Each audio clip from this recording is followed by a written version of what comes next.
Welcome to our Trump Briefing Show, folks. Today, we're diving into the fiery chaos in the Middle East where Israel and Iran are throwing missiles and drones back and forth, causing chaos and casualties. Israel's strikes on Iran's nuclear sites have ramped up regional instability, with fears of a broader conflict and economic fallout worldwide. The situation is evolving rapidly, with international leaders calling for calm and diplomacy. Next up, a heated debate in the U.S. about Iran's nuclear ambitions. While U.S. intelligence suggests Iran isn't building a nuclear weapon, President Trump dismisses that, insisting Iran is close to developing one. This disagreement highlights the ongoing tension between Trump and intelligence agencies, adding fuel to the fire in the already tense Middle Eastern crisis. Finally, as Tehran's residents flee and chaos unfolds, Trump has called for immediate evacuation of the Iranian capital, warning of danger and signaling a possible shift in U.S. policy. The conflict's escalation has drawn global concern, with world leaders urging restraint. The situation remains highly volatile, and we'll be watching closely to see what happens next. Please continue to watch for more detailed updates. The Toronto Star vividly captures the recent escalation of the Israel-Iran conflict, detailing Israel's aggressive strikes on Iran's nuclear sites, military leadership, and critical infrastructure, aiming to delay Iran's nuclear ambitions. The story emphasizes Israel's sophisticated intelligence operations, including targeted assassinations of Iran's top military officials and strategic missile strikes, which resulted in hundreds of Iranian casualties. Iran's retaliatory missile and drone attacks on Tel Aviv and Jerusalem underscore the volatile cycle of tit-for-tat violence, with both sides suffering and the potential for further escalation looming. The article highlights Israel's strategic timing, leveraging the U.S. administration's support under Trump, and how these military actions have shifted global diplomatic focus away from Gaza and peace negotiations, risking broader regional instability and economic repercussions such as soaring oil prices and possible worldwide recession.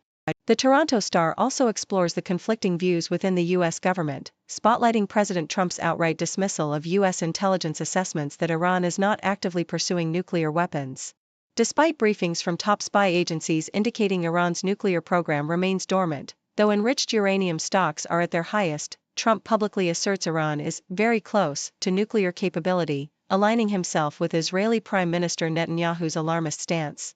This divergence underscores Trump's tendency to challenge intelligence consensus, fueling concerns about U.S. policy and the potential for unilateral escalation. Meanwhile, Congress and intelligence officials face scrutiny, with some officials being dismissed for opposing Trump's hawkish rhetoric, further complicating U.S. internal debates over Iran's nuclear status amid the escalating conflict. Amid the chaos, Iran's internal situation deteriorates as residents flee Tehran, and authorities impose restrictions on internet and communication access, intensifying the sense of a country under siege. Reports depict deserted streets, closed markets, and civilians seeking shelter from Israeli strikes, with the International Atomic Energy Agency acknowledging damage to Iran's Natanz nuclear facility. Iranian officials have also banned government communications, suspecting digital sabotage by Israel, while reports of civilian casualties and infrastructure destruction paint a grim picture of a nation under relentless attack. International reactions include calls from European and Middle Eastern leaders for de-escalation, emphasizing diplomacy over military action. Meanwhile, Iran's strategic response involves limited cyber attacks and military strikes, with the potential for further escalation, including a possible blockade of the Strait of Hormuz, raising fears of a regional and global crisis.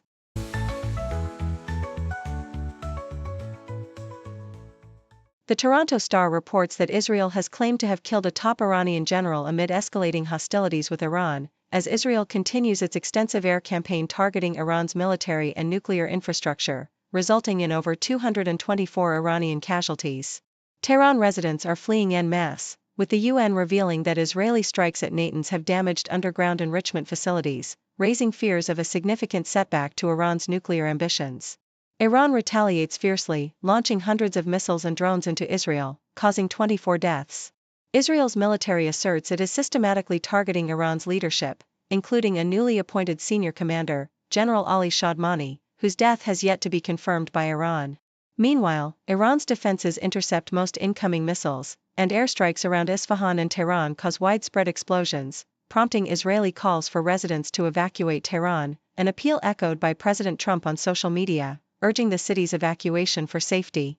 Despite the chaos, Iran's official death toll remains at 224, though human rights groups estimate over 450 deaths. The International Atomic Energy Agency confirms damage to Iran's underground nuclear enrichment halls at Natanz, marking a significant blow to Iran's nuclear program, which Israel claims to have set back substantially. Amidst this turmoil, Trump left the G7 summit early, dismissing discussions of a ceasefire and emphasizing that Iran must surrender entirely, while hinting at potential diplomatic negotiations depending on future developments.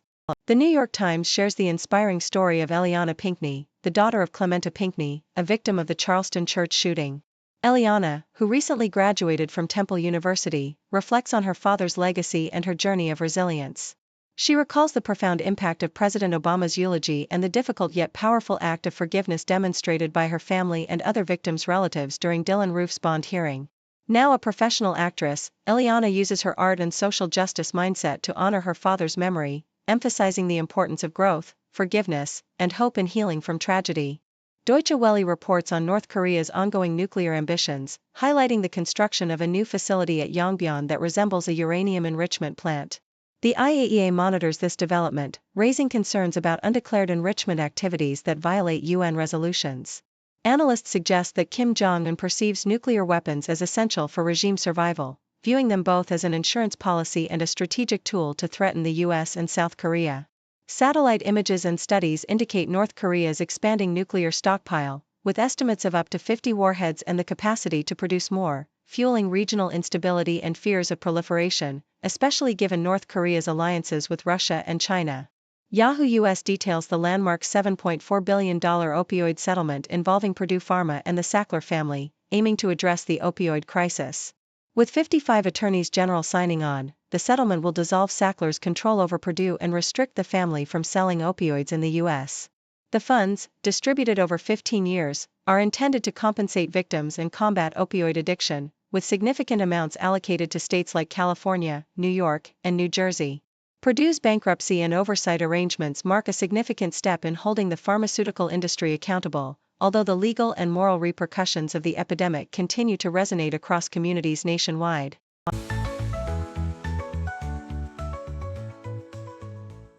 The Washington Post reports that threats against members of Congress have surged dramatically, especially following the tragic weekend shooting in Minnesota where a man targeted Democratic lawmakers, including the late Melissa Hortman, killing her and her husband, and wounding others.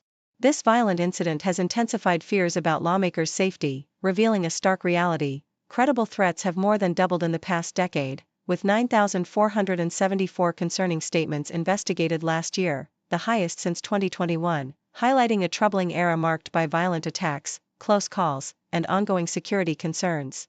Senators from both parties express frustration over insufficient resources and the persistent challenge of safeguarding elected officials, with discussions focusing on whether current protections are enough or if more funding and strategies are necessary.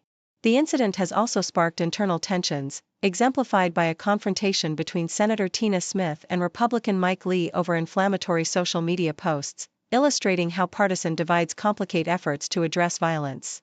Despite new funding for personal security, questions remain about its adequacy, especially as lawmakers grapple with the reality that political violence is spreading like a virus, demanding more effective countermeasures without infringing on their work or personal freedoms.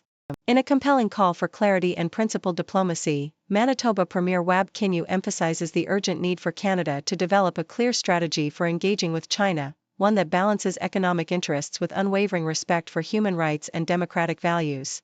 With nearly $1.6 billion in exports to China in 2024, Manitoba's economy is deeply intertwined with China's, yet the ongoing trade war, marked by retaliatory tariffs on Canadian agriculture, seafood, and other goods, has inflicted significant harm, especially on farmers. Kinew advocates for high-level negotiations and open communication channels to mend the strained relationship, which has been fractured for over 6 years following the arrest of a Chinese tech executive and subsequent retaliations, including the detention of Canadians in China. He underscores the importance of safeguarding Canada's data sovereignty and maintaining moral clarity on issues like Hong Kong, Taiwan, and Xinjiang, asserting that Canada must establish guardrails in its dealings with China to protect its values and interests.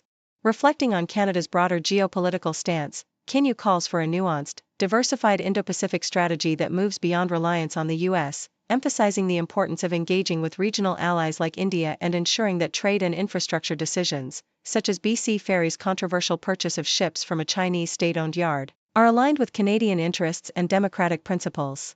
The overarching message is a plea for strategic clarity that preserves Canada's integrity while navigating the complexities of a rising China, recognizing both the economic opportunities and the profound risks involved. According to Nikkei Asia, Japan's aspirations for a favorable tariff deal with the United States during the G7 summit in Canada were dashed as negotiations hit a standstill, largely due to Washington's refusal to grant Japan special treatment on automobile tariffs. Prime Minister Shigeru Ishiba's direct appeal to President Donald Trump proved unsuccessful, with the U.S. maintaining a tough stance, especially under the influence of Commerce Secretary Howard Lutnick, who opposed any exemptions for Japan and preferred uniform tariff reductions. Despite temporary signs of progress in late May, with hints from U.S. negotiators about lowering tariffs, last-minute U.S. policy shifts and Lutnick's inflexibility thwarted a deal, forcing Ishiba to abandon plans for a U.S. visit before the summit. Japan's efforts to secure tariff exemptions, driven by its status as a major auto exporter and ally, inadvertently hardened Washington's position, especially as the U.S. prioritized negotiations with China and reached a deal to ease export restrictions on rare earths, diminishing Japan's leverage. The talks concluded without meaningful progress, leaving Japan uncertain about when an agreement might be reached, highlighting the complex interplay of trade interests, diplomatic strategy, and geopolitical considerations that complicated Japan's hopes for a swift resolution. Thank you for tuning in. The content above showcases the latest briefing reports and analytical synopses, thoughtfully curated by the 6Do team. These insights stem from a wide array of reputable media outlets, think tanks, government sources, and specialized experts worldwide. We encourage you to explore these sources for a comprehensive perspective. Keep in mind that while the content may not always align with the official standpoint of 6Do Brief, it's not meant to be taken as absolute directives for decision-making. Comprising seasoned media professionals, learned scholars, and accomplished scientists, the 6Do team embodies a trailblazing, fully independent media entity. To customize 6Do Brief to meet your professional needs, you have the option to subscribe to a diverse array of briefings on our website, 6dobrief.com. Regardless of your location, you can conveniently receive 6Do Brief via email.